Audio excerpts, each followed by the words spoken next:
7 goed wat koorsblare veroorsaak. Heel eerste ding, siekte of koors. Dit kan absoluut koorsblare veroorsaak. Dan son kan ook koorsblare veroorsaak.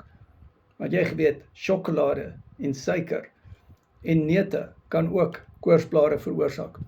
As jy baie sukkel met jou hormone, koorsblare, as jy voorlaat, as jy te min slaap, kan jy ook koorsblare kry. En jy kan ook hoë stresvlakke hê, wat vir jou koorsblare veroorsaak. So, dis 'n herpesvirus, dit is 'n immuunsisteem situasie. Maar, dehydrasie het ook baie daarmee te doen. Ek het byvoorbeeld nou 6 dae lank vreeslik koors gehad.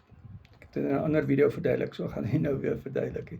Maar, die feit van die saak is, jy moet jou immuunsisteem ondersteun. Nou met karnivoor, tik ons al daardie boksies. Hoekom?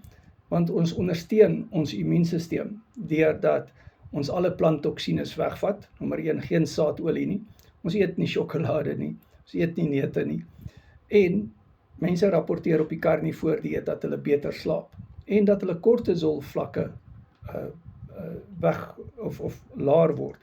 Nou as jy immuun, nee, jy is nie immuun teen 'n koorsblaar nie, as jou immuunsisteem te laag daal as gevolg van, kom ons sê, blaasinfeksie of iets, dan kan jy absoluut, of selfs te veel stres van buite af, jy weet, dit kan ook 'n impak op jou hê. Maar met die karnivoor dieet gee ons jou liggaam genoeg kollageen en cholesterol, vitamine B12, taurien en carnitin.